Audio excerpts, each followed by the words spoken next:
Merci beaucoup.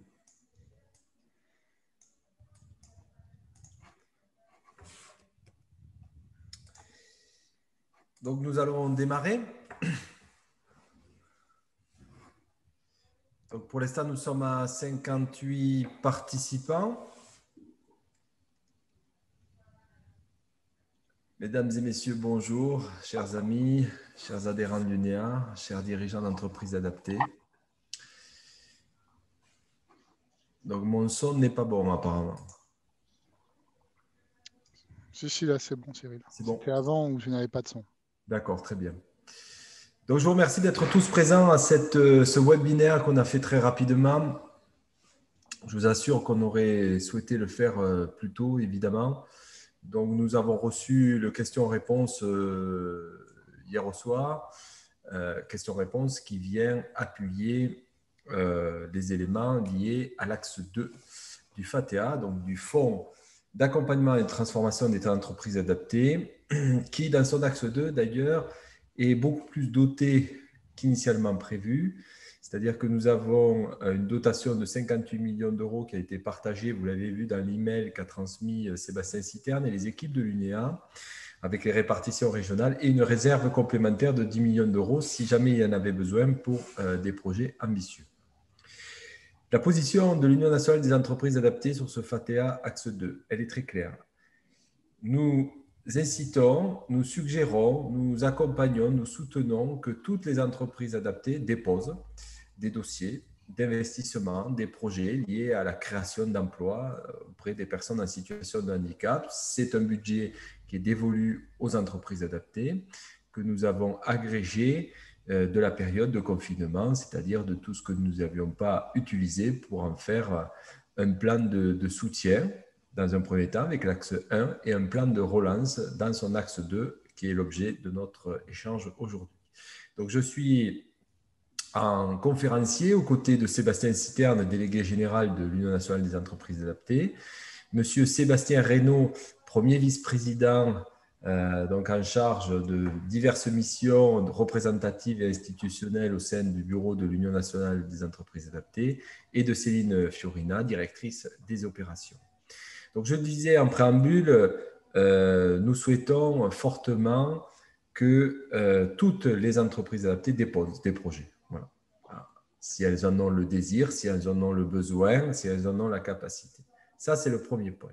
Deuxième point, ce qu'offre la possibilité de cette circulaire, c'est également de se coaliser, de créer ce qu'on appelle des consortiums. On y reviendra bien sûr tout au long de cette présentation, au gré également de vos interrogations et de nos précisions, si on y arrive, parce que la question-réponse ne répond pas évidemment à tout, mais nous avons quand même l'esprit du FATEA Axe 2, puisque nous l'avons co-construit.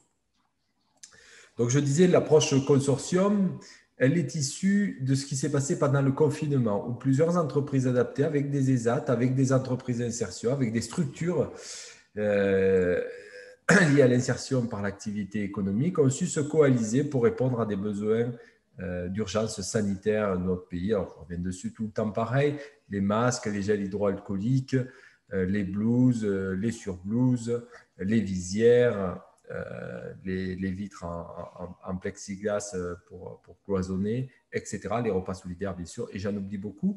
Et ce fut un formidable élan à la fois de générosité, de solidarité, de développement économique, commercial, d'investissement, et on l'a fait tous ensemble. Et pour le coup, ça a bien fonctionné, si bien que dernièrement, j'ai eu la possibilité de m'entretenir avec Madame la secrétaire d'État chargée des personnes handicapées, ainsi que Madame la ministre déléguée à l'insertion, Madame Klinker, et que les deux représentants gouvernementaux m'ont assuré de leur plein soutien, mais aussi que cette période avait révélé notre haut potentiel d'entrepreneuriat social. Nous avons été exemplaires sur ce sujet. Et donc même Sophie Cluzel souhaite désormais et reprendre parfois ses interlocuteurs pour leur dire que nous sommes de vrais chefs d'entreprise. Voilà. Et donc on peut s'en satisfaire et je suis très fier de cette révélation qui pour nous était évidemment une réalité depuis bien longtemps, mais qui s'ouvre aux grands yeux de tout le monde parce qu'on a vraiment besoin, on a répondu aux besoins d'urgence sanitaire. Donc, consortium, je disais, la genèse vient de cette période de confinement. On a réussi des choses exceptionnelles. Donc, l'idée, c'était de capitaliser, de fructifier ce qu'on avait réussi de bien ensemble, de le refaire possiblement, pour ceux qui le désirent, évidemment, et il n'y a pas d'obligation.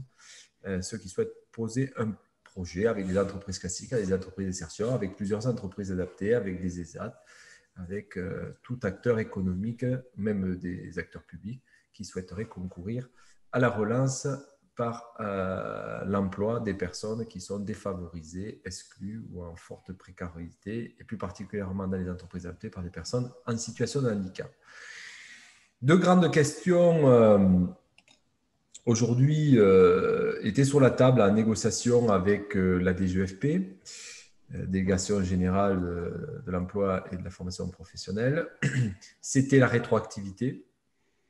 Très clairement, il n'y a pas de rétroactivité possible. Sur ce point, nous avons sollicité nos juristes pour savoir si effectivement les éléments avancés par la DGFP nous contraignaient à ne pas pouvoir faire appel à la rétroactivité. C'est le cas selon nos juristes qu'on a sollicités il y a déjà quelques semaines. Mais nous étions dans une sphère de négociation. Sébastien Citerne vous expliquera les détails techniques du sujet. Il y a tout de même, et nos juristes le reconnaissent, une flexibilisation dans les propos de la DGFP. Tout ceci est à prendre, bien sûr, avec beaucoup de précautions, mais il y a des possibilités tout de même, des cas exceptionnels dans lesquels nous pouvons tout à fait nous y insérer. On reviendra sur ce sujet dans son esprit et dans la manière d'opérer. Deuxième sujet, évidemment, ce sont les délais et les échéances de dépôt de dossier. Là aussi, nous avons beaucoup œuvré depuis plusieurs semaines. Évidemment, je sais combien d'entre vous pensent à une forme d'injustice, et je la comprends, du fait qu'on ne puisse pas reculer le 2 novembre, à cette date fatidique, échéance inscrite dans la circulaire, alors que le question-réponse détaillant les éléments a été publié officiellement par la DGFP hier après-midi. Il y a une forme d'injustice et une forme de pression sur le sujet qui peut nous amener à nous interroger si vraiment l'administration souhaite qu'on puisse relancer. Alors, quand j'ai pu échanger avec eux, exprimer cette impatience, ce désir, cette nécessité pour l'emploi des personnes en situation de handicap en France, j'ai bien compris qu'ils étaient bien sûr embarrassés, en difficulté sur le sujet. Néanmoins, ils ont entrouvert une porte qui n'est pas écrite, mais potentiellement sur des dispositifs, là aussi avec Sébastien Citerne, on va vous en reparler en détail technique, de pouvoir avoir peut-être 1 ou 2 jours sur des projets un peu ambitieux qui nécessiteraient un petit peu de complétude d'éléments en vue de peaufiner ce dossier. Et là, ça s'adresserait directement avec les directs, mais on va vous en dire plusieurs mots. Troisième élément important de notre échange, c'est aussi l'initiative de l'Union nationale des entreprises adaptées en lien avec notre rapport d'orientation et l'Assemblée générale de fin septembre, où l'UNEA se positionne très clairement pour accompagner ses adhérents, les entreprises adaptées, à pouvoir justement essayer de se coaliser comme ce qui s'est passé pendant la période du premier confinement, ensemble, et réaliser de grandes ambitions. Et donc l'UNEA, fort d'une enquête d'Accenture de début 2020 sur 3 gisements potentiels en lien avec ce qu'on a appelé le social onshore, c'est-à-dire la relocalisation par les entreprises inclusives sociales, nous a permis de dessiner 3 grands consortiums, 3 grands projets qui viendraient en complément et pas en substitution. Donc, c'est quelque chose que l'on propose en plus pour les entreprises adaptées qui veulent se joindre à nous, mais vraiment en plus et non pas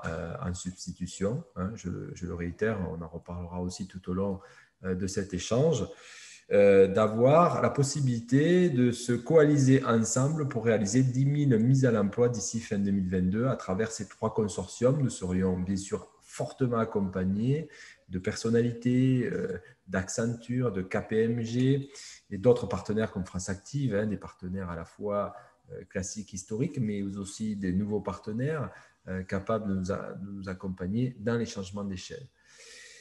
Pourquoi nous avons souhaité faire ça à travers le rapport d'orientation et l'Assemblée générale? Car nous souhaitons garder le cap et montrer l'utilité des entreprises adaptées pour la France et bien sûr consommer l'ensemble des budgets ensemble qui nous sont dévolus. Et donc c'est pour ça que, fort de tous ces éléments, l'UNEA se propose de coordonner des très grands projets de consortium très ambitieux, d'aller chercher les donneurs d'ordre, d'aller chercher les contrats et de les répartir en fonction des capacités, des possibles et des désirs, et vous accompagner aussi à bénéficier d'un maximum d'aides. Là, nous parlons des aides du FATEA et nous espérons fortement également, dès 2021, obtenir des crédits, des facilitations à l'investissement via les plans de relance portés par Bercy. Donc, j'ai assez mentionné l'esprit dans lequel nous sommes aujourd'hui, un esprit de conquête et de relance et de création d'emplois auprès des personnes en situation de handicap. Je ne le dirai jamais assez et je laisse désormais la parole à notre délégué général de l'Union nationale des entreprises adaptées, Sébastien Citerne, pour essayer de regarder ensemble brièvement, parce qu'on veut laisser du temps aux questions-réponses, ce fameux question-réponse qui nous a été envoyé par la DGFP hier au soir. Merci Sébastien. Okay. Bonjour à tous. Donc pour commencer, pour reprendre les propos de Cyril, le budget global qui est affecté à l'axe 2 du FATEA donc, représente aujourd'hui 58 millions d'euros. Donc par rapport à l'enveloppe initiale qui était prévue avant la période Covid, c'est simplement 3 fois plus que ce qui était initialement envisagé dans le cadre du FATEA traditionnel. Donc, cette année, sur cette partie accompagnement, transformation, accompagnement aux investissements et au soutien commercial des entreprises adaptées, on a des budgets qui sont conséquents et qui peuvent être mobilisés par les entreprises adaptées. Donc, on a également un peu plus de budget que ce qui était initialement prévu dans les simulations et dans les schémas de redistribution des 100 millions d'euros du plan de soutien. Parce que sur l'axe 1, on a eu un peu moins de consommation que prévu. Et on s'est aperçu, en tout cas les chiffres actuels montrent qu'on a quand même 150 entreprises adaptées qui n'ont pas déposé de dossier sur quelque chose qui était en automaticité de calcul. Et donc, c'est un peu dommage et il faudrait vraiment qu'on soit en capacité de montrer qu'on est capable de consommer un maximum des budgets qui nous sont alloués cette année pour garder la crédibilité vis-à-vis de l'État. Sur les informations et sur les principaux points qui sont parus dans ce question-réponse écrit par la DGEFP, déjà l'éligibilité. Il est bien rappelé dans le dossier que l'intégralité des entreprises adaptées, donc toutes les entreprises adaptées agréées aujourd'hui, quelle que soit leur taille, quelle que soit leur forme juridique, peuvent bénéficier de l'axe 2 du FATEA. L'année dernière, on avait énormément de questionnements par rapport à la taille de l'entreprise adaptée, notamment au seuil PME. Cette année, il ne se pose pas du tout la question. C'est ouvert à toutes les structures, quel que soit leur statut juridique et leur taille. Donc ça, c'est un point important. Donc, n'hésitez pas surtout à pouvoir déposer un dossier. Un ajout a également été fait pour les structures qui sont en phase de contractualisation avec les directs, donc structures qui n'auraient pas forcément encore eu l'agrément, son CEPOM signé ou sa validation de dossier définitif, a quand même la possibilité de mobiliser le fonds de transformation, donc l'axe 2 du fonds de transformation, et de demander du soutien sur les 3 axes, que ce soit le soutien aux investissements, au conseil ou au développement commercial.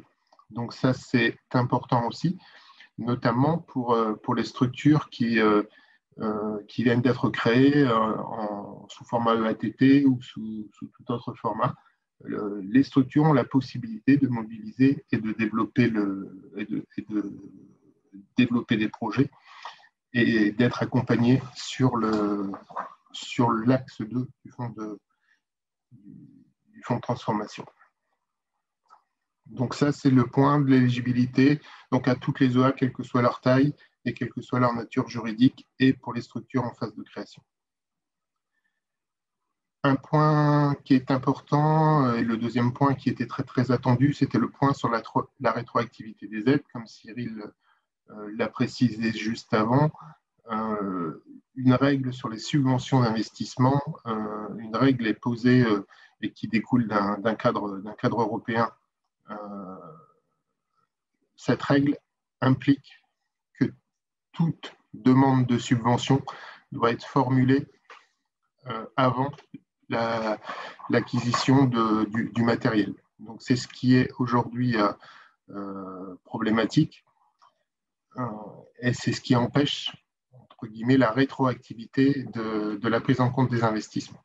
Cependant, il y a un nota bene qui a été introduit dans la question 1.2 du question-réponse qui ouvre quelques possibilités pour les entreprises adaptées qui auraient signalé leur volonté d'investissement et qui auraient, au service de la directe, qui auraient signalé à tout moment de l'année leur volonté d'investissement avant d'acquérir le bien, donc avant de passer la commande. Donc ça, pour ces dossiers-là, vous pouvez rentrer en relation avec votre direct et leur dire que vous les aviez avisés du projet d'investissement et la directe doit avoir un regard vraiment très, très approfondi par rapport à votre demande, puisque c'est une possibilité qui est ouverte aujourd'hui dans le question-réponse pour les investissements dont ils auraient eu connaissance. Donc, normalement, dans une demande de dossier d'investissement, il faudrait qu'il y ait un minimal la nature du projet, le montant envisagé de l'investissement et la date envisagée également de l'acquisition. Donc, si jamais ces trois éléments-là sont vraiment repris dans un mail, dans une communication, dans un écrit, un courrier que vous auriez pu adresser au service de la directe, n'hésitez pas à solliciter un financement pour cet investissement-là également. Ça, c'est une possibilité supplémentaire.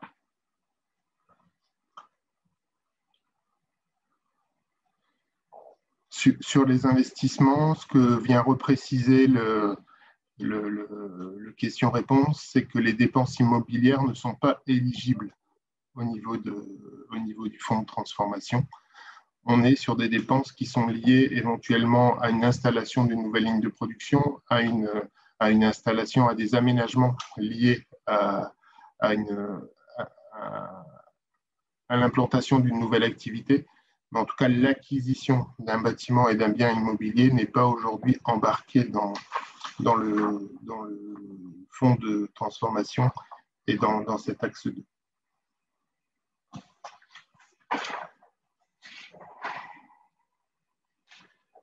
Sur les autres dépenses, ce qui est éligible et ce qui a été communiqué en termes d'éligibilité, sur la partie développement, soutien au développement commercial, c'est le recrutement d'un collaborateur, le salaire du recrutement du collaborateur qui est affecté à une ressource commerciale et à une activité commerciale peut être embarqué en termes de financement. Alors, le salaire est limité à une année de prise en charge et donc dans les conditions qui sont prévues dans le cadre de l'instruction, qui sont un plafonnement à 30 000 € avec un pourcentage de prise en charge de 50% de la dépense engagée. Donc, sur la partie commerciale, voilà ce qui est affecté. Par rapport à la question à mon intervention qui était juste avant, les dispositions de l'axe 2 sont intégralement ouvertes aux EATT qui viennent d'être créés. Donc là, c'est une possibilité également de pouvoir demander. Il n'y a aucune difficulté. Il y avait une aide forfaitaire spécifique dans le cadre de l'axe 1 pour les EATT, mais l'axe 2 est totalement ouverte.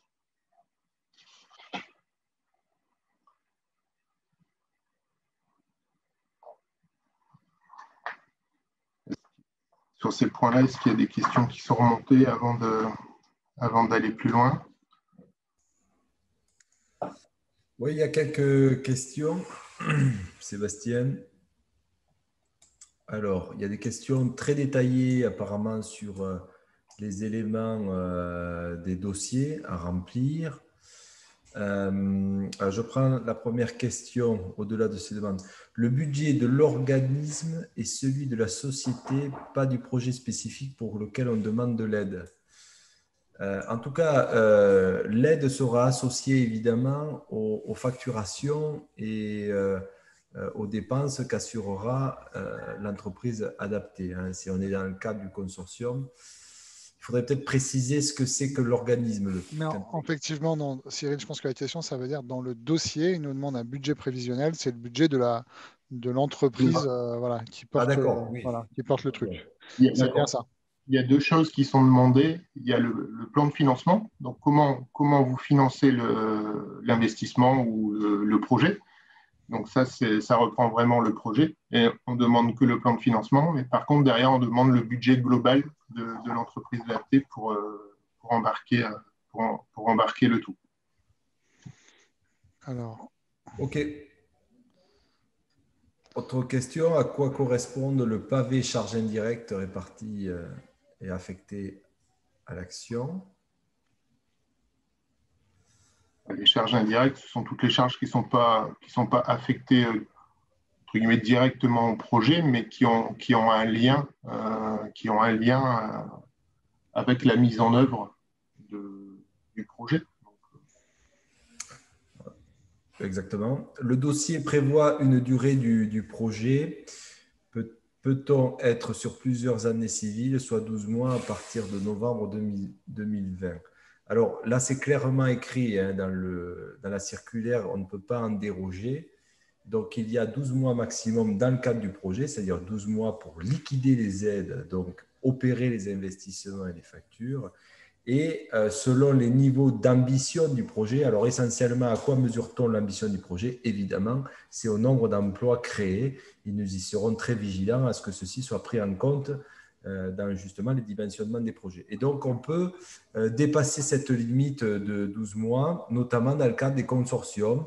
Et les consortiums ambitieux, on peut aller jusqu'à 18 mois, c'est-à-dire au 30 juin 2021. 22. Excusez-moi. En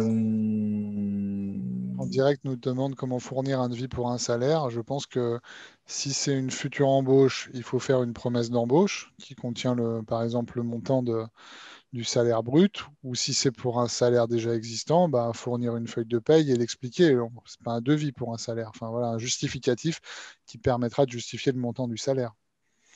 Si je pense que c'est Patricia, peut-être si tu as si c'est pour un salaire sur une action, tu mets une feuille de paye ou alors une DSN qui te sort les 12 mois de salaire.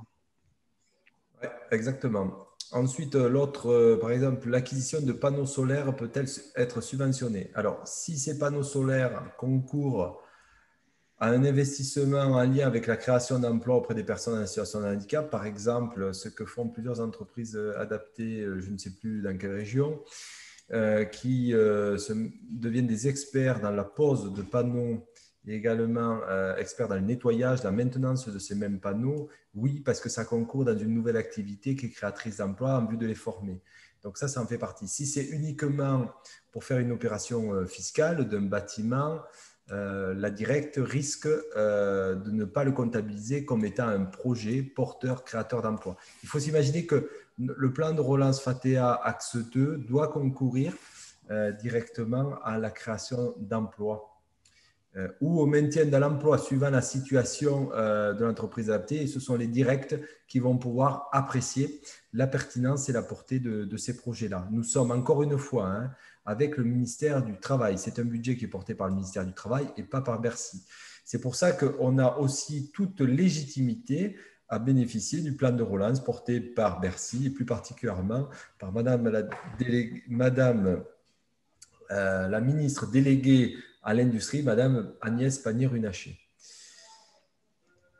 Nous avons fait une demande de subvention pour une prestation commerciale via une société. Cela fonctionne-t-il dès l'instant où vous avez un devis, bien sûr, puisqu'il existe une ligne, Sébastien, d'aide au développement commercial, me semble-t-il. Le développement commercial reprend à la fois des actions qui sont menées en interne, donc éventuellement le recrutement d'une ressource interne pour mener des actions commerciales, ou le recours à des prestataires externes qui viendraient vous soutenir pour toute votre démarche commerciale.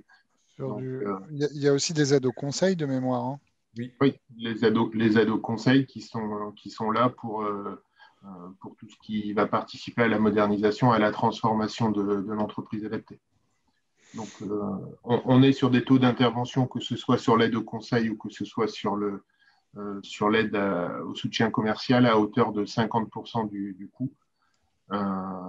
Et derrière, un plafonnement à 30 000 euros sur le développement commercial. N'oubliez pas d'indiquer dans vos dossiers, c'est un conseil que je vous donne, à chacun de vos projets, d'indiquer à chaque fois les perspectives de création de mise à l'emploi, de mise à l'emploi. C'est un conseil que je vous donne parce que c'est par ce truchement que les directs vont pouvoir apprécier la portée des projets et c'est ainsi que l'UNEA pourra les appuyer plus facilement. C'est vraiment un critère fort de légitimité à l'obtention des crédits.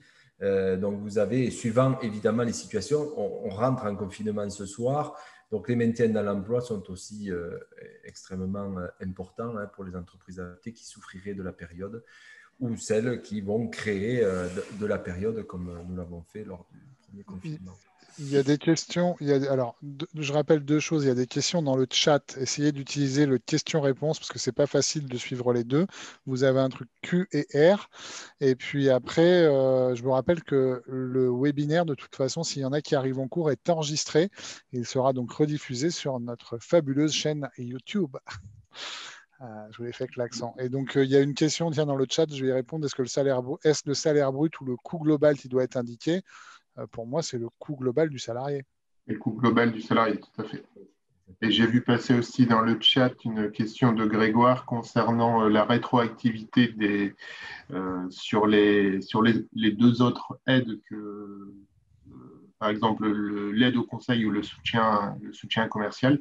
Pour ces aides-là, la règle de rétroactivité et la règle de démarrage de l'action après la demande de subvention ne s'applique pas. Ça ne s'applique uniquement sur les subventions d'investissement. Donc, pour un recrutement qui aurait eu lieu en début d'année de 2020, il n'y a aucune difficulté pour l'embarquer dans le projet. Exactement. C'était important aussi de rappeler ce point-là. La rétroactivité ne concerne que les investissements. Sébastien a bien raison de le rappeler. C'est très important. N'oubliez pas aussi de mettre une vision globale de votre changement d'échelle, de vos investissements, toujours pareil, en essayant de mettre en perspective les créations d'emplois. C'est très important pour vos directs, car après, elles coalisent aussi elles-mêmes, elles agrègent pour toute la région l'ensemble de ces projets et les emplois qui sont reportés parce que derrière, ça remonte à travers les préfets de région et aussi le gouvernement et ça montre notre dynamisme. Donc, n'oubliez pas ce facteur-là qui est impérieux pour nos projets, montrer l'utilité des entreprises adaptées dans cette période-là, de s'occuper, comme je l'ai dit tout à l'heure en introduction, de toutes les personnes défavorisées, précarisées, exclues de l'emploi et les personnes en situation de handicap sont sur la ligne de front actuellement et bien plus encore. Alors, toujours dans le chat, on a une question concernant le recrutement. Comment peut-on fournir une promesse d'embauche si nous n'avons pas encore trouvé la personne à recruter? Dans ce cas-là, à mon avis, dans votre dossier, vous mettez juste le salaire cible, les charges que vous ayez associées avec soit une simulation de bulletin de paie ou quelque chose comme ça qui sera un justificatif que la directe pourra prendre en compte. Et on est sur un budget. Après, si dans la réalité, on n'est pas forcément sur les chiffres qui étaient initialement annoncés, il y aura simplement une régularisation par rapport à la dépense réelle qui sera engagée par l'entreprise. Donc, ce que Sébastien dit, mais vous pouvez mettre également, si vous avez une annonce qui est publiée avec une fourchette de salaire, vous pouvez également mettre cet élément-là en termes de justificatif. Il y avait une question qui a été remontée plusieurs fois concernant les aides destinées à engager l'accomplissement de la modernisation des entreprises adaptées. Les coûts admissibles sont limités. Hein. Vous l'avez vu dans la circulaire, il y a 2 plafonds. Est-ce par projet ou au total? Sébastien, je réponds. Aujourd'hui, on a de la latitude. Donc, j'aurais tendance à dire, si vous avez plusieurs projets qui vont peut-être au-delà des 200 000 euros de subventionnement, déposez-les. Si les directs ont la possibilité d'instruire et d'aller au-delà, ils iront peut-être au-delà. On ne peut pas vous le garantir à aujourd'hui. La demande se fait par entreprise adaptée, donc par CEPOM ou par agrément. Oui. Oui, et le président de l'UNEA vous dit que c'est par projet. Donc, allez-y à fond, parce que vu la somme d'argent qu'il y a, vous pouvez y aller. Si vous avez des projets, allez-y, déposez des projets, que ce soit des projets pour votre entreprise adaptée ou que ce soit des projets en consortium, parce que vous pouvez créer des consortiums locaux par filière, évidemment. Tout est possible. C'est pour ça qu'on a ouvert tous les possibles aujourd'hui, car nous avons l'ambition d'être acteurs de la relance et de la création d'emplois. Donc, on peut innover, on l'a montré, on en est capable. On l'a fait lors du confinement, donc allez-y. Donc, c'est par grand projet, mais un projet, ça s'explique avec une vision claire, avec un nombre d'emplois visés en création, et derrière, toute la mécanique des accompagnements et des aides se feront. Je vous l'ai dit, et ceci, en plus de cette situation-là, donc de vos propres consortiums, sur votre propre initiative, de vos propres investissements pour le A que vous dirigez, il y a aussi donc 3 grands consortiums qui sont proposés avec une ambition nationale de 10 000 mises à l'emploi. Aujourd'hui, on a à peu près 110, 120 entreprises adaptées qui nous ont qui nous ont transmis un intérêt, qui nous ont manifesté un intérêt de se coaliser et d'y participer. Nous conservons ouvert toujours les possibilités de s'y gréver avant le 2 novembre, parce que nous allons nous occuper de tout, mais on y reviendra aussi à la fin de ce moment-là. Je voulais bien rappeler que, allez-y, faites des projets, montez des projets. Je sais, il n'y a pas assez de temps, je le reconnais. On essaye d'avoir des solutions. On reparlera aussi de ces échéances particulières, comme je l'en ai parlé en introduction. Je suis juste désolé parce que entre le début du webinaire, enfin le calage du webinaire ce matin et cet après-midi, j'ai un CSE exceptionnel chez moi qui a été obligé de se caler pour le chômage partiel. Donc je vais être obligé de vous laisser puisque ils n'arrêtent pas de me solliciter. Bon courage Sébastien, je te remercie de ta présence. Merci à vous et surtout déposez vos dossiers. C'est important. Très bon point. Sébastien, autre question. Cyril, pour rebondir sur la question, est-ce que c'est par entreprise adaptée ou par projet? Dans la circulaire, il est clairement écrit, page 6, que la participation de l'État représente 50% du coût du projet. Et l'entreprise adaptée, c'est écrit dans le question-réponse, a la possibilité de déposer plusieurs projets. Donc, n'hésitez pas.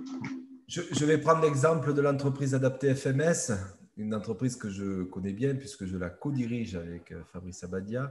Nous allons déposer 8 projets. Voilà. Donc, il y en a 3 en consortium et 5 autres qui sont en lien avec nos 3 activités principales que sont l'informatique, la logistique et la confection textile.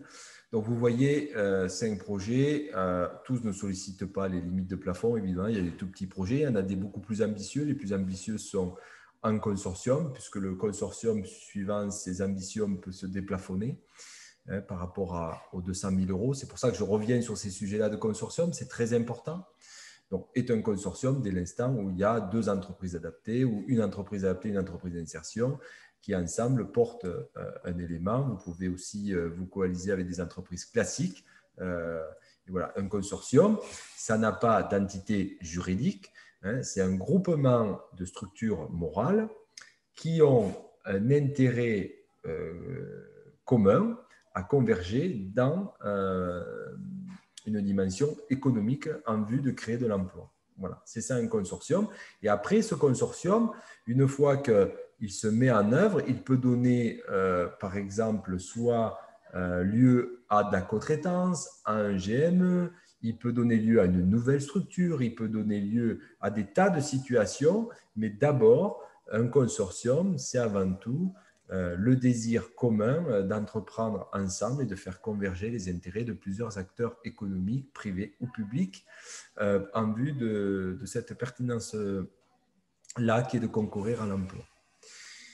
Sébastien, pouvons-nous nous présenter une demande de FATEA pour les investissements nécessaires à la création d'une nouvelle EA? C'est ce que je disais, oui, ça fait partie des projets, comme la croissance externe.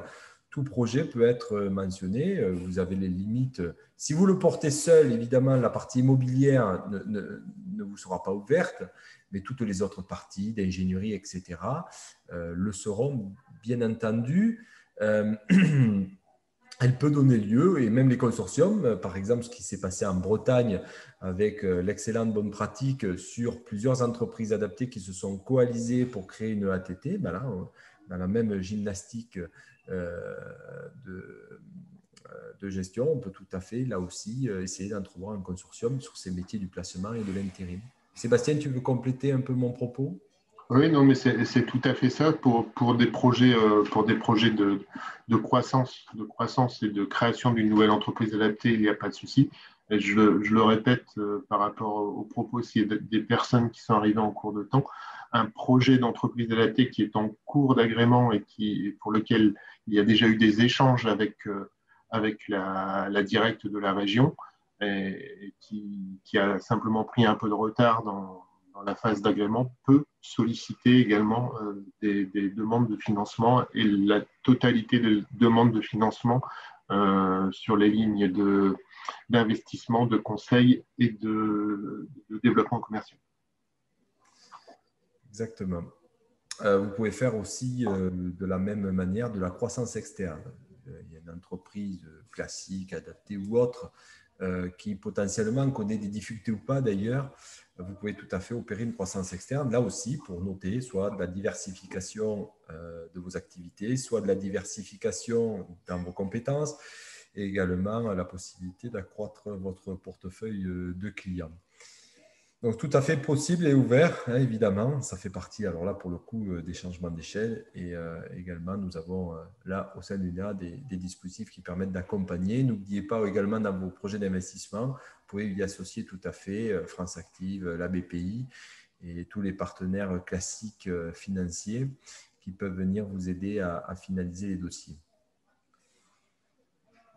Il y a une chose sur laquelle on n'est pas interrogé, mais qui est quelque chose qui est la dernière aide qui est mobilisable dans l'axe 2, dont on n'a pas parlé, c'est la poursuite des efforts d'investissement, qui est une formule automatique là, qui ressemble très, très fortement aux anciennes modalités de calcul de la subvention spécifique, où en partant de la liasse fiscale et des dotations aux amortissements, en prenant les dotations de l'exercice corrigées des investissements réalisés en 2019, puisque l'aide ne concerne que tous les investissements qui ont été réalisés avant le 1er janvier 2019. Donc là, il y a un fichier Excel et il y a un tableur Excel qui avait été fourni également, que vous pouvez mobiliser et que l'intégralité des entreprises adaptées peut mobiliser. Donc n'oubliez pas cette ligne-là qui est relativement mobilisable et simplement mobilisable pour toutes les structures. Effectivement.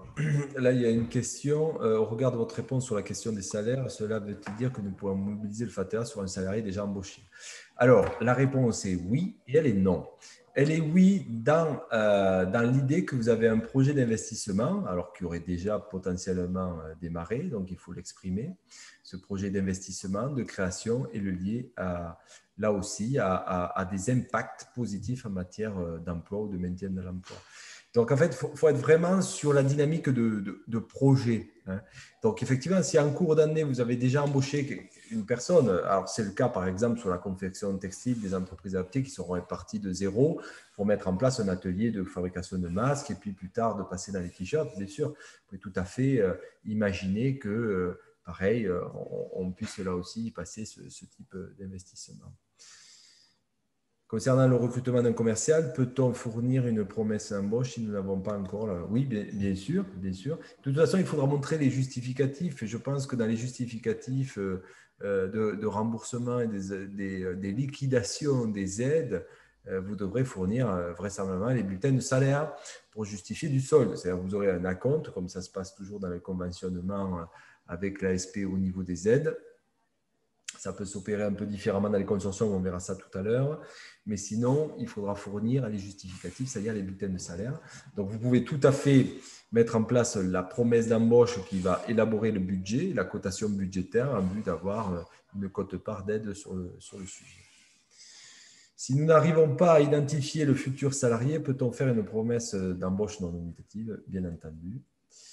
Et c'est pareil, l'octroi des aides se fera sur les sommes réellement allouées sous une échéance de 12 mois, conformément à la circulaire. Je souhaitais vous rappeler aussi qu'il est important, je me permets de le rappeler parce que parfois les directs peuvent oublier de vous le demander, de remettre à vos directs vos comptes, c'est-à-dire compte de résultats et bilan de l'année. C'est important comptablement parce que lorsqu'il y a des audits de la Cour des comptes et que ces comptes manquent, ça serait une carence sur le respect des exigences au CEPOM.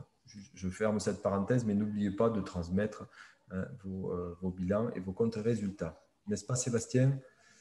Oui, c'est une obligation dans le cadre de la négociation du CEPOM et dans le cadre des dialogues de gestion annuels de pouvoir les transmettre.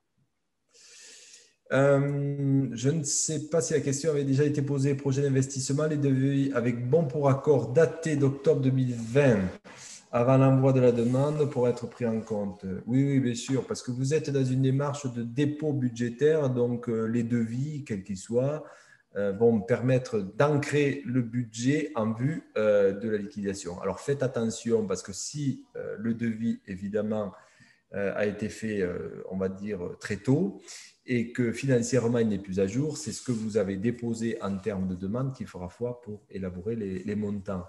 C'est déjà arrivé à plusieurs entreprises adaptées. Bon, ça peut arriver, c'est-à-dire qu'il y a une différence entre les devis et les factures et les déblocages des fonds sur facture ou justificatif des paiements pour la liquidation des aides. Il faut quand même faire attention par rapport à cette question-là et par rapport à la règle européenne. C'est l'acte, si le devis est signé. Si le devis est signé avec un bon pour accord, il est considéré comme acte d'engagement. Donc, il faudrait que la directe ait été prévenue juste avant la signature du devis avec le bon pour accord. Ah oui. Bon, effectivement. Après, si les travaux n'ont pas démarré, bon, faites vraiment attention sur ces dates, ça serait dommage. Là, moi, c'est vrai que sur cette base-là, je pensais que c'était juste sur les montants budgétaires, mais sur ces questions de date administrative, ça serait dommage dans cette situation-là de passer à côté. N'hésitez pas à appeler votre direct. Voilà. Si votre direct vous dit, vous fait un email, très bien, ça ira comme ça, parfait. Si jamais c'est juste un changement de date, il faut appeler donc l'opérateur de l'investissement et faire changer la date.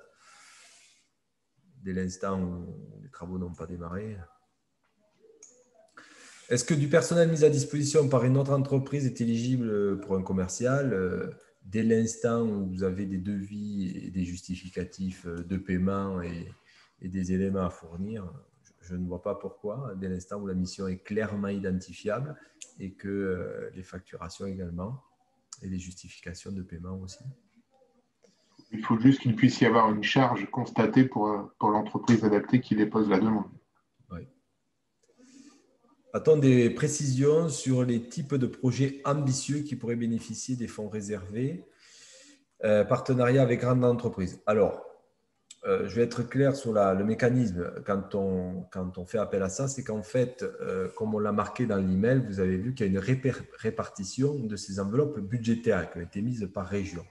Et donc, les budgets sont dans les régions. Et en fait, les 10 millions d'euros, pour faire simple, ils sont restés au niveau d'un agrégat, on va dire, supra. budgétaires. Ça veut dire qu'ils sont mobilisables dans une région ou une autre dans le cadre du dépassement des enveloppes. Et effectivement, la DGFP a préféré être très claire en disant qu'elle va prioriser les grands consortiums, les grands enjeux créateurs d'emplois. Donc, ce qu'on appelle ambitieux, c'est au regard de la création d'emplois. Soyons très clairs, l'ambition de notre budget, l'ambition du ministère du Travail, l'ambition du FATEA, maintien création de l'emploi. Et la création de l'emploi, elle est primordiale à la fois pour notre pays qui en a besoin, mais aussi à la fois pour les entreprises adaptées qui veulent montrer leur dynamisme, qui veulent montrer l'utilité des entreprises adaptées pour la France. Donc, quel délai de mobilisation de ces fonds? Nous sommes toujours dans les mêmes créneaux chronologiques. Tout à l'heure, on vous disait avec Sébastien, et Sébastien vous a présenté en détail les budgets qui sont beaucoup plus hauts que ce qu'on avait estimé. Vous en avez expliqué quelques causes. Ce qui est clair dans cette situation, c'est que notre crainte, et je ne vous la cache pas, c'est qu'il n'y ait pas assez de dossiers. Et donc, on ne consomme pas tout. Donc, c'est pour ça qu'il faut avoir des dossiers ambitieux et c'est dans cet esprit-là que l'UNEA souhaite obtenir un maximum de fonds pour les entreprises adaptées. Encore une fois, c'est notre idée. Parce que ce qu'on ne demandera pas là sera perdu. Il n'y aura aucun moyen de le récupérer l'année prochaine. Je vous le dis, ça sera impossible.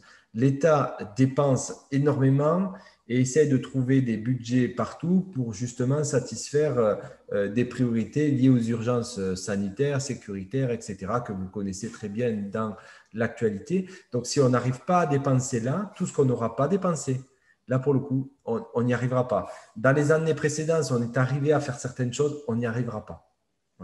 Donc, je ne connais pas et très peu de personnes ne peuvent faire de la prédiction sur ce qui va s'opérer dans les prochains mois.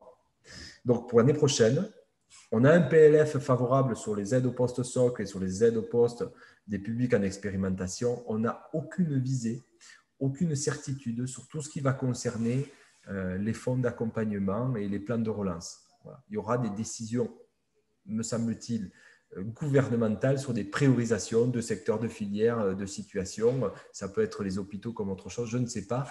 En tout cas, ce qu'il faut faire très attention aujourd'hui, c'est si on hésite à déposer un dossier, si vous me posez la question, moi je vous dis, n'hésitez pas. N'hésitez pas pour essayer quelque part de sanctuariser un maximum de budget. C'est dans cette optique-là que l'UNEA, fort de l'étude de marché des gisements d'Accenture, va accompagner la coordination du dépôt de 3 consortiums pour maximiser les fonds d'investissement pour toutes les entreprises adaptées qui souhaitent se coaliser à travers ces consortiums nationaux en vue de concourir aux 10 000 mises à l'emploi.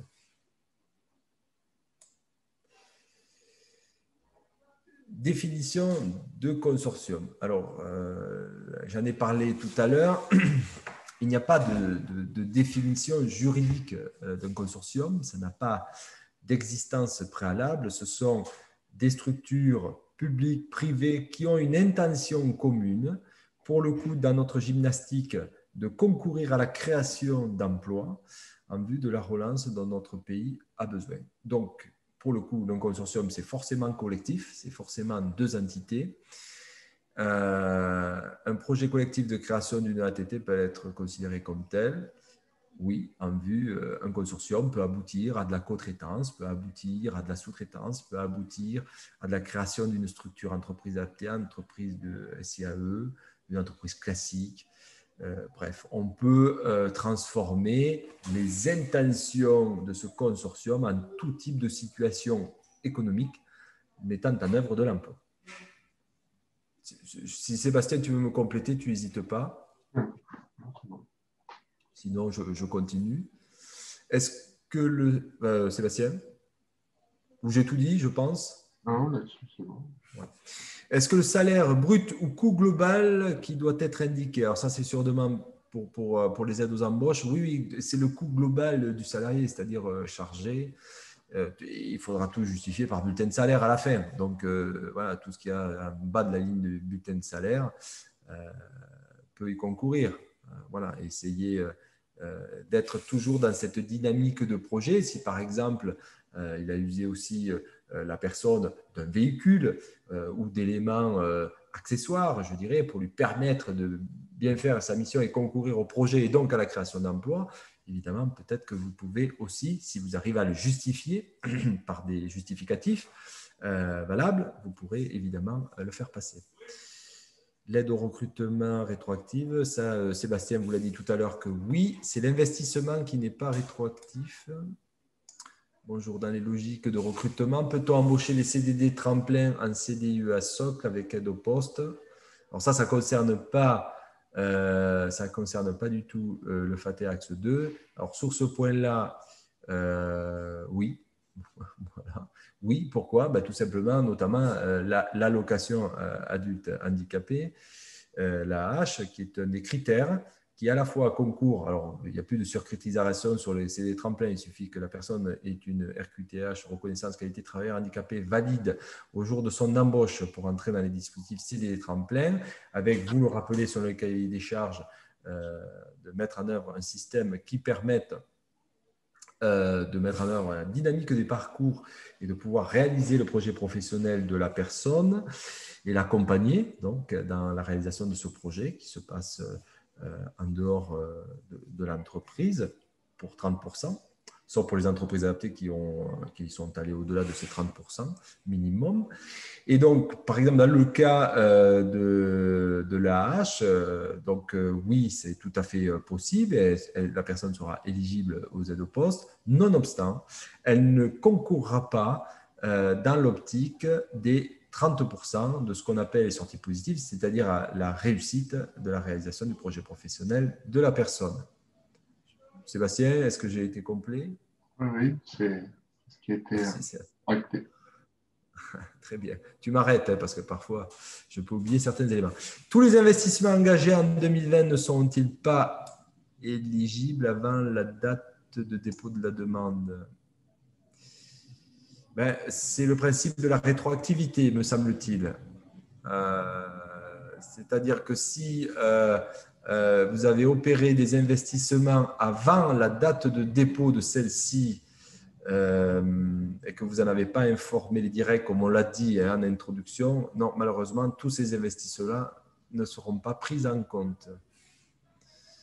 Aménager un accueil client peut-il intégrer un dossier pour apporter un meilleur dynamisme et bien sûr créer de l'emploi? Alors là, vous le dites carrément, si ça permet de créer de l'emploi, si ça permet de concourir au projet de développement de l'entreprise, c'est un aménagement d'entreprise qui assure un concours au projet. Je pense que oui. Voilà. Je ne présume pas de l'avis de la directe, mais il faut défendre le projet et je pense que créer de l'emploi, ça me semble bon. Voilà, ça fait partie des aménagements.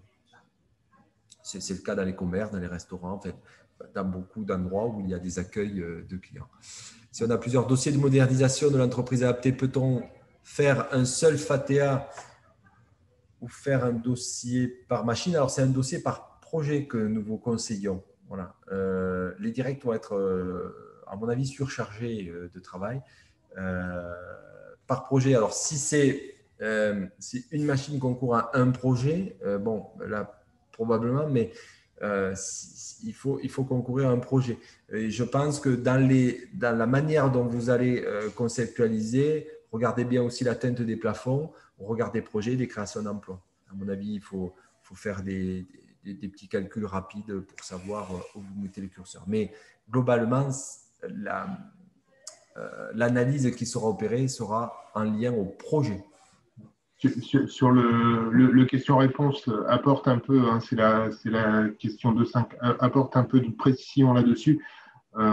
Si globalement il est autorisé de faire une réponse globale, quoi qu'il arrive, il est nécessaire de produire un plan de financement distinct par projet. Donc, ce qui revient un peu à ce que Cyril vient de vous dire, c'est bien de distinguer projet par projet le plan de financement et la description de chaque projet individuellement.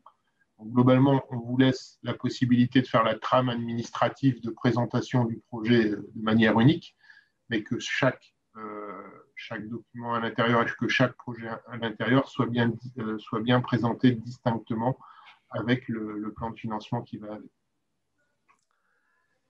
La Directe Hauts-de-France nous avait fixé le 15 octobre, date butoir pour déposer les dossiers. Bon, je ne sais pas d'où ils ont inventé ça. Vous avez une circulaire qui indique le 2 novembre. Donc, je ne sais pas. Voilà. Si pour des raisons de service, ça les facilite et ils vous incitent à le faire, et si vous pouvez les aider, que vos dossiers sont bouclés pour cette date-là, bon, voilà, si vous pouvez faire cet effort, évidemment, c'est remarquable et je pense qu'ils vous en sauront gré. Mais la date limite légale, c'est le 2 novembre. Voilà.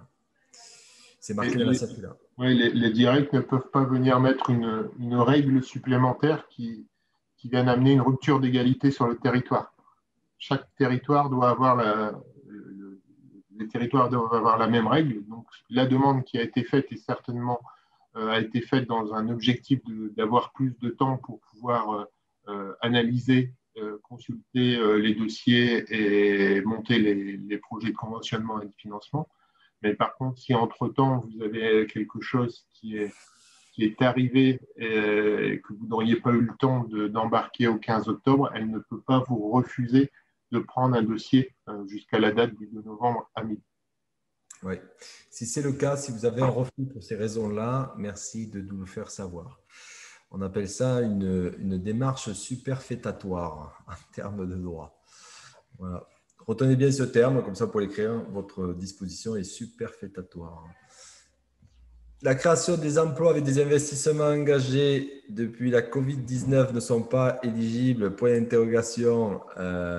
Malheureusement, Mohamed, j'ai bien peur que non, sauf à appeler ta directe, voir avec elle et que tu retrouves des emails, des dépôts de dossiers qui conviennent dans la bonne chronologie, bien fait, etc. Voilà. Mais j'ai bien peur que non. Sur la partie, attention, investissement, Mohamed, parce qu'il n'y a que les investissements qui sont sujets à cette problématique de rétroactivité. Et nous l'avons fait vérifier par nos juristes, on ne peut pas déroger à cette règle qui est issue d'une transposition des normes européennes en vue de réguler les pratiques concurrentielles. Alors, c'est-à-dire que l'on fait une fiche simplifiée par projet. Vous répondez au dossier par projet. Voilà, vous faites un dossier complet par projet. S'il y en a 8, il y en a 8. Fiche simplifiée, je ne sais pas trop ce que c'est. Sauf s'il y a des sous-projets que vous coalisez dans un seul et que vous faites, pourquoi pas, si ça doit permettre à la directe d'aller plus vite et de mieux comprendre. Mais si c'est un projet global avec une visée, avec un nombre de salariés précis, faites un projet complet. Enfin, je pense que c'est le plus simple. Sinon, vous risquez d'avoir des allers-retours avec votre direct et des longueurs d'instruction. Quelles sont les dépenses éligibles au FATEA dans le cadre du projet de croissance externe? C'est à vous de mettre en œuvre l'ensemble du projet de croissance externe, c'est-à-dire de tous les investissements que vous allez faire pour faire cette croissance externe. Alors attention aussi, faites très attention sur les croissances externes. Est-ce que c'est de l'absorption ou est-ce que vous allez juste filialiser? Mettez ça dans un tout, dans un projet global. Encore une fois, c'est pas...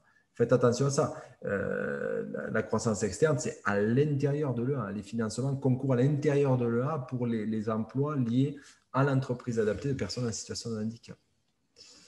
Voilà, parce que parfois, en croissance externe, on peut acheter les actifs, on peut acheter le fonds de commerce. Il y a plein de choses. Soyez très clairs sur ce que vous voulez faire et ce que vous allez faire.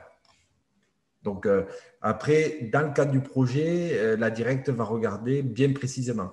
Il y a une chose sur laquelle, là, pour le coup, c'est exclu, c'est la partie immobilière. Je pense que c'est le cas. C'est la partie qui est exclue de tout investissement, c'est l'immobilier.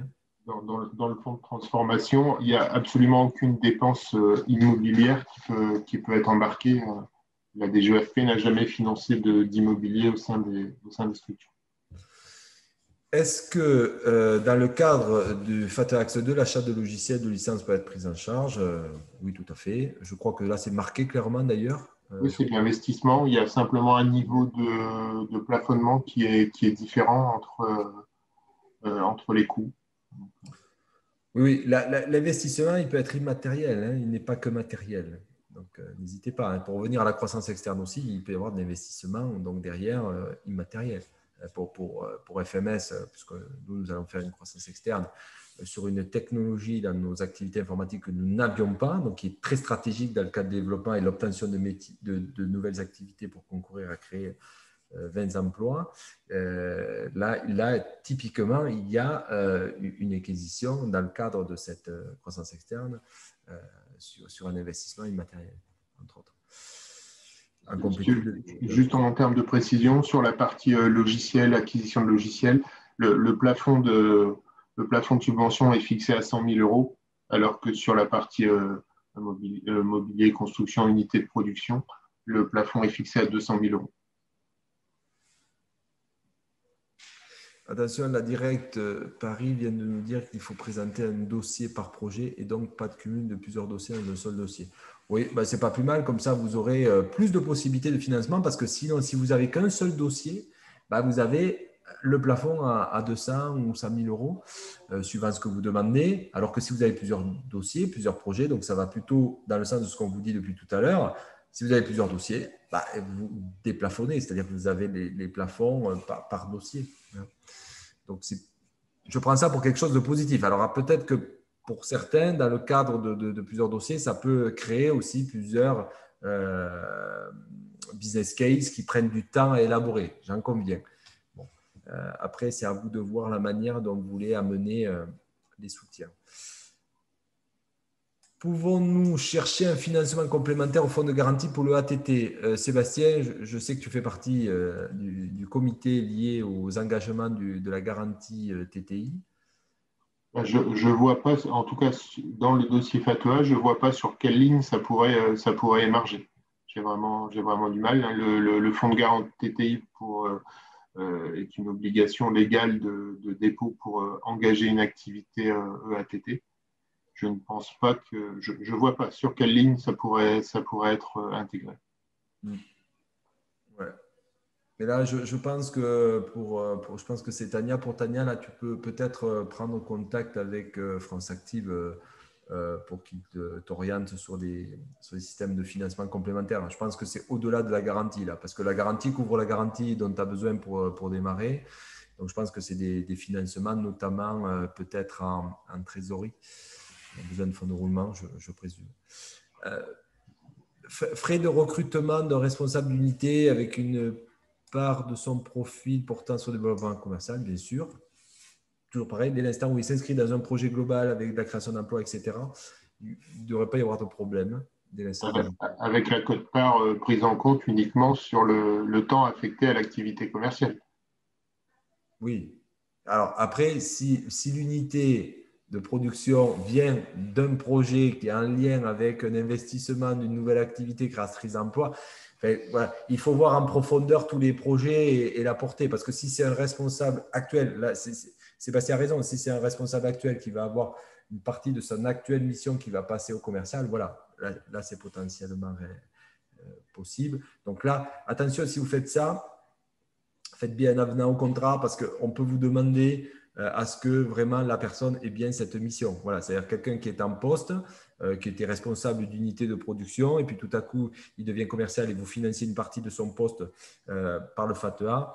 Faites bien les choses, c'est-à-dire marquez l'avenant ou une lettre de mission sur un délai particulier avec les codes-parts de temps passés sur le sujet pour bien tout justifier en cas de contrôle. Coût du recrutement via un cabinet, oui, toujours pareil, si on est dans des projets, bien sûr, si ça concourt à créer, toujours pareil. Financement sur devis, bien sûr. Financement d'un accompagnement commercial, oui. Une agence à la suite d'un projet réalisé en 2021. Mais 2021 fait partie normalement de l'année de référence puisqu'on a un an pour liquider les aides. Donc, je pense que c'est possible. Je pense que c'est possible. Cyril, tu as passé une question qui était qui interrogeait sur la nature du compte de résultat et du bilan à donner. Est-ce que c'est par projet ou c'est un seul pour tous? ou un seul. Pour rappel, il y a deux choses qui sont demandées. Il y a le budget global de l'entreprise adaptée, qui est à donner, qui est le même et qui va embarquer l'intégralité des projets. Et après, vous allez avoir le dossier de financement, la manière dont vous financez chaque projet individuellement. Là, vous faites un plan de financement individuel pour chaque projet. Mais par contre, le compte de résultat et le bilan qui sont demandés sont ceux de l'entreprise adaptée. Oui. Financement et accompagnement, ça je l'ai dit. À partir de quel montant un projet est-il ambitieux pour l'UNEA? Pour l'Union nationale des entreprises adaptées, il est ambitieux à partir du moment où vous créez plein d'emplois. Voilà. Le reste, parce que sans client, vous ne pouvez pas financer un emploi, puisqu'on le sait, on a fait des moyennes avec KPMG, 79% des recettes des entreprises adaptées proviennent en moyenne de ses clients. Pas de clients, pas d'emploi. Donc, pour nous, c'est clair et c'est toujours ce qu'on a défendu partout, c'est que ce qui est ambitieux pour les entreprises adaptées, c'est de créer de l'emploi auprès des personnes en situation de handicap. C'est notre grande utilité et surtout notre raison d'être. Elle justifie en elle-même tous les modèles économiques qui sont aujourd'hui. Et c'est là qu'on peut s'en satisfaire, reconnu par l'IGAS. L'IGAS a aussi reconnu l'expertise de l'UNEA sur le sujet et nous avons eu plein de retours très positifs. Voilà. Et les EA, nous sommes aujourd'hui sur la ligne de front de l'emploi des personnes en situation de handicap. Donc, nous sommes ambitieux lorsqu'on travaille ensemble et que l'on crée ensemble de l'emploi ou de la mise à l'emploi. Est-ce que le consortium peut être composé par un EA et d'autres entreprises ordinaires? Bien sûr. Alors, faites attention parce que s'il n'y a qu'une seule EA, l'idée même du consortium et de l'agrégat de tous les budgets déplafonnés, là, ne vont peut-être pas s'opérer. À moins que l'entreprise adaptée ait une ambition extrêmement forte en termes de création d'emplois, dans ce cas-là, il faut tout exposer bien clairement. Encore une fois, ça va être l'emploi qui va être pris en ligne de compte dans la notion ambitieuse. Bien sûr, il y a d'autres critères que la DGFP a mis dans ses circulaires, mais l'emploi est le critère premier et majeur. Et oui, donc il existe des consortiums. C'est le cas, par exemple, sur la confection textile. Il y a des consortiums nationaux que l'UNEA va porter où il y aura dedans des entreprises adaptées, des entreprises d'insertion et le projet résilience, c'est des entreprises classiques. Il y a un marché public qui vient de sortir de 60 millions de masques, donc 20 millions réservés par lotissement exclusif aux entreprises adaptées ESAT et donc l'autre exclusif au SIAE. Et évidemment, ça permet d'avoir un effet très fort, très boost en matière de business, d'emploi et de vecteurs économiques forts. Et donc là, pour répondre à ce marché de 60 millions de masques, sur lequel nous sommes en train de travailler tous très fortement pour acquérir ce marché, parce que rien que les deux lots réservés créent à eux seuls quasiment 2000 emplois. Sur la base de l'expérience de ce qu'on a vécu pendant le confinement. À partir de… Alors, ça, je l'ai déjà dit. Est-ce que le consortium, peut-être, oui, ça, je l'ai dit, pardon. Pour un consortium qui bénéficie de l'aide FATEA Axe 2, l'EA ou l'ensemble des membres du consortium, à qui bénéficie de l'aide? Là, c'est clairement expliqué aussi dans la question-réponse. Il y a deux choix, Sébastien, soit le choix du mandataire. Soit un mandataire qui porte au nom de toutes les structures et qui répartit après l'enveloppe qui a été attribuée, ou après chaque structure, membre du consortium, peut déposer et toucher directement les aides. Et notamment, c'est préconisé quand on est sur le même territoire. Sur le même territoire, c'est la même directe qui gère, donc c'est plus facile pour elle.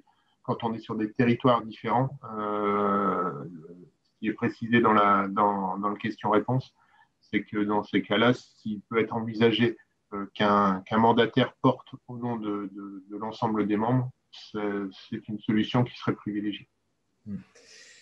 À ce titre, et c'est pour ça que vous voyez Sébastien fatigué et inquiet, ainsi que Céline aussi, et que moi, il me manque des cheveux, déjà que je n'en avais pas beaucoup, mais je vais en avoir un peu moins. C'est comme ça qu'on a proposé de déposer les dossiers des 3 consortiums nationaux, c'est-à-dire que l'UNEA se positionnerait justement comme mandataire pour faciliter la vie aux entreprises adaptées et par la même occasion, d'ailleurs, au direct et à la DGFP, en simplifiant les relais, les contacts et les dialogues et les conventionnements pour que justement, on puisse se focaliser sur l'entrepreneuriat, la production et la satisfaction client dans le cadre de la création d'emplois. On en reparle dans le prochain Zoom webinaire qui est en suivant de celui-ci. Bonjour, l'aspect recrutement, développement des ressources humaines doit apparaître dans quelle rubrique? C'est-à-dire… Si c'est un déploiement d'une politique ou d'une mise en place d'une politique de GPEC, pourquoi pas, mais il n'y a pas de ligne particulière qui embarque cette question-là dans le FATEA. Sur le développement des ressources humaines, on est sur de l'invest, on est sur du conseil et on est sur du développement commercial. Vous pouvez très bien, mais là j'en profite pour avoir aussi des démarches, lorsqu'on a des difficultés économiques, d'avoir des démarches de GPEC en lien avec des retournements du modèle économique de l'entreprise adaptée en difficulté. Nous avons élaboré avec la DGFP d'ailleurs, notre partenaire CoSavoir et l'Académie UNEA, cette démarche. Donc vous pouvez tout à fait là aussi avoir la possibilité d'essayer d'investir dans une GPEC, celle de l'UNEA ou une autre d'ailleurs. Nous vous conseillons évidemment l'UNEA, mais vous avez cette possibilité-là d'investir dans une GPEC pour réfléchir sur votre projet, sur votre vision et modèle économique. Le délai ayant été court, c'est clair. Y aura-t-il une nouvelle enveloppe en 2021 au titre du FATEA? C'est une très bonne question. J'ai tendance à vous dire non. Comme ça, vaut mieux faire tout pour déposer dès à présent vos projets pour pouvoir les consommer tout au long de l'année 2021. Maintenant, il y aura des plans de relance. Donc, je présume fortement que nous serons associés au plan de relance. Ceux-ci seront liés à Bercy, je l'ai dit en introduction, notamment en lien avec le ministère de l'Industrie, délégué à l'Industrie, Madame Agnès Pannier-Runacher, avec laquelle on a travaillé sur notamment la relocalisation par les entreprises sociales inclusives, et nous faisons tout pour justement être distingués et avoir des facilités d'accès au plan de relance sur les investissements. Donc, je pense qu'on pourra muscler nos projets d'investissement déposés aujourd'hui et d'assurer avoir ce renforcement d'investissement pour nous permettre de créer encore plus d'emplois plus rapidement. Donc, je suis très circonspect parce que, comme je disais tout à l'heure, on n'a pas de prédiction sur le sujet. C'est très, très complexe, là, aujourd'hui, d'avoir de la visibilité. Donc, je préfère vous dire non, et en ayant plutôt des bonnes nouvelles. Mais si l'UNEA se lance pour les entreprises adaptées, pour ses adhérents, là aussi, de manière un peu précipitée, malheureusement, dans la création des 3 consortiums, c'est bien pour maximiser la sanctuarisation de ces budgets de 68 millions d'euros au total. Est-il encore possible de déposer un projet d'investissement d'un procédé industriel 2020 réalisé en 2021? Oui, bien entendu. Et vous avez aussi la possibilité de rejoindre l'appel à manifestation d'intérêt sur les 3 consortiums nationaux si jamais vous êtes un peu court dans la réalisation de vos propres budgets. Mais attention, on ne vient pas en substitution, on vient en plus de vos projets. Spectateur anonyme, je vous remercie. Merci beaucoup. Ça nous fait une pause. Je parlais du fichier Excel demande simplifiée. Je ne sais pas ce que c'est. Ouais, je ne sais pas ce que c'est non plus. C'est peut-être en lien avec votre propre direct. Peut-être que vous pouvez m'adresser. Céline va vous adresser mon email. Vous pouvez m'envoyer ce fichier Excel ou son origine.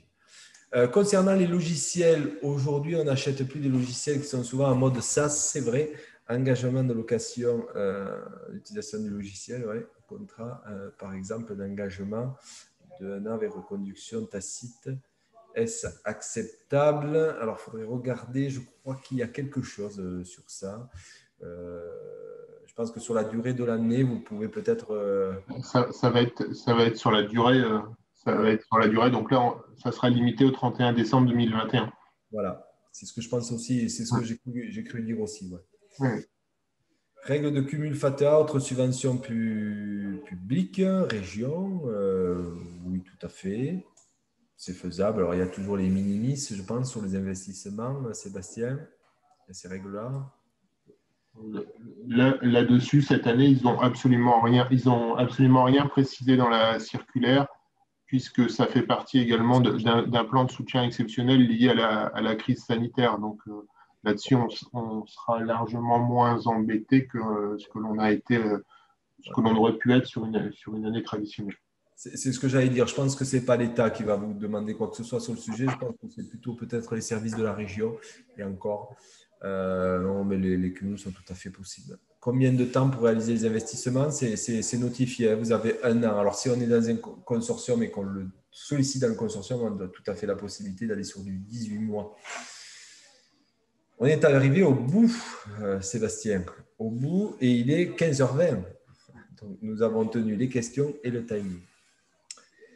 Donc, peut-être que nous allons évoquer dans ces 10 dernières minutes quelques sujets clés. Sébastien, peut-être rappeler encore une fois la rétroactivité que sur les investissements, rappeler un petit peu cette règle, rappeler les délais, échéances et la manière dont on peut solliciter éventuellement un report de délai, ou alors je le ferai après toi, et après évoquer les consortiums s'il n'y a pas d'autres questions.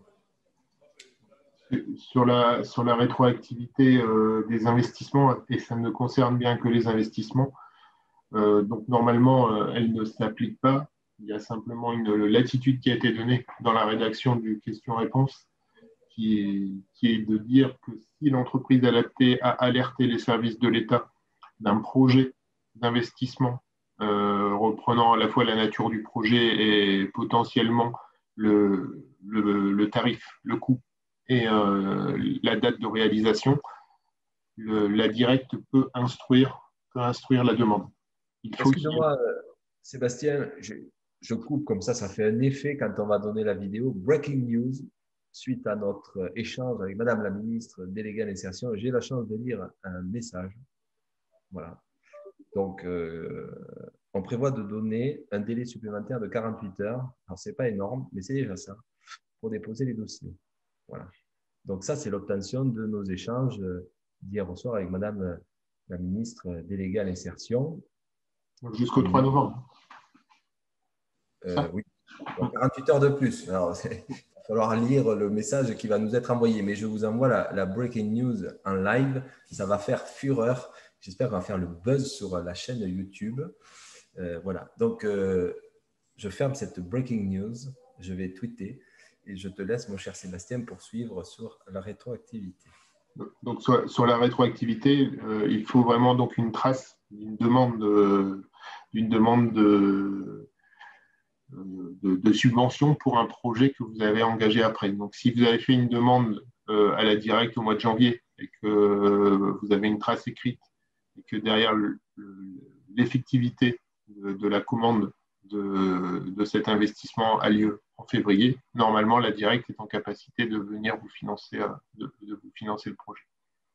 C'est des contraintes. C'est vrai qu'on n'a pas forcément l'habitude de faire cette démarche-là. C'est quelque chose qu'il faudra certainement prendre à l'avenir en termes d'habitude de solliciter l'État sur d'éventuels projets de financement systématiquement avant de pouvoir engager un investissement. Sur les dossiers, donc, avec la breaking news de Cyril, donc, on aurait 48 heures de plus, donc le 3 novembre à midi. Si jamais les dossiers étaient pas encore totalement complets, qu'il vous manquait une pièce, un justificatif, un devis, n'hésitez pas à envoyer le dossier en l'état au service de la directe en précisant que derrière, dès que vous avez reçu la dernière pièce, vous l'enverrez pour que le dossier soit le plus complet possible et surtout qu'on ne vous retoque pas pour un problème de date. Sur la complétude, on réinsiste, on a eu des remarques à nouveau de la DGEFP et des directs sur l'axe 1 du FATEA avec des problématiques de de complétude ou de non-signature des dossiers, un cachet qui était manquant, ou la personne qui signait qui n'était pas la personne habilitée à signer. Donc faites bien attention à ça. Renseignez bien, faites bien apparaître le nom de la structure, le numéro SIRET qui correspond, la nature de vos projets, les dates de début et les dates de fin. Et puis derrière, de joindre tous les justificatifs financiers, donc le budget de l'entreprise adaptée, ainsi que le plan de financement de chaque projet. Par rapport aux discussions qu'on a eues tout à l'heure, c'est le financement de chaque projet. Donc si vous avez plusieurs projets d'investissement de machines, vous devez bien avoir un plan de financement par projet. Merci Sébastien. En guise de conclusion, pour terminer notre démarche, cette première démarche, évidemment, on tiendra informé, notamment de la Breaking News. On vous enverra une information rapidement. Je voulais finir et conclure sur les consortiums. Qu'il n'y ait pas de quiproquo, de confusion sur le sujet. Nos consortiums ne se substituent pas à vos demandes. Nous allons faire une demande supplémentaire. Les entreprises adaptées qui voudraient aller encore plus loin, encore plus haut pour bénéficier des gisements qui ont été étudiés, révélés par Accenture sur l'automobile, sur le numérique, sur la confection textile. On l'a mis dans un des emails qui a été envoyé par les équipes UNEA, Sébastien Citerne et Céline Fiorina. Et donc, Céline Fiorina est chef de projet et à la direction de cette démarche-là. Qu'on soit très clair, c'est des choses qui viennent en plus pour vous accompagner en plus. Et là, nous mettons en avant tous les moyens de l'UNEA pour déposer le dossier en qualité de mandataire et que vous soyez mandant de ce mandataire et que l'on puisse partager tous ces gisements d'emploi. Je répète, il y a 2000 mises à l'emploi potentielles rapidement d'ici fin 2022 sur la confection textile, 3000 sur le numérique. Alors, le numérique, ça va du support informatique, du support, comme du centre d'appel spécifique aux outils informatiques jusqu'au développement. Ça a été noté dans l'appel à manifestation d'intérêt. Et l'automobile, et plus particulièrement le câblage, le faisceau électrique embarqué dans les véhicules qui ne peut pas se robotiser. Nous avons des modèles économiques que nous sommes en train de modéliser, de coaliser à une échelle supranationale pour qu'on puisse avoir le bon calibrage des investissements pour vous permettre justement de les réaliser. Et donc, nous allons tout coordonner et packager, c'est-à-dire qu'à chaque fois, auprès d'un des mandants de ce consortium, nous viendrons à la fois avec le FATA, l'expertise de l'UNEA et puis l'expertise de KPMG, d'Accenture, peut-être Social Cobiz, France Active, CoSavoir, etc. L'ensemble des experts des entreprises adaptées qui vont vous permettre de vous mettre dans des petits chaussons pour investir, changer d'échelle et créer les 10 000 mises à l'emploi avec l'UNEA. Et si on le fait, je pense qu'en 2022, il n'y aura pas de crainte pour l'avenir du modèle entreprise adaptée en France qui sera ancré définitivement comme étant un des acteurs majeurs de la co-construction de la société inclusive et de l'emploi des personnes en situation de handicap. Je vous remercie beaucoup. J'espère que cette visio vous sera utile. On continue à communiquer et on continue à gagner des petites étapes comme là, cette breaking news. Céline Fiorina souhaite prendre la parole. Céline. C'est assez rare pour le souligner. Simplement, je vous ai mis dans le chat un tout petit peu au-dessus des messages là, les quelques questions auxquelles j'ai besoin de recevoir vos réponses par mail pour les EA qui souhaitent être embarqués dans les différents consortiums. Voilà, donc vous avez mon adresse mail et vous avez quelques informations à m'envoyer pour que je puisse vous raccrocher. Ouais. Donc j'espère que c'est bon pour tout le monde.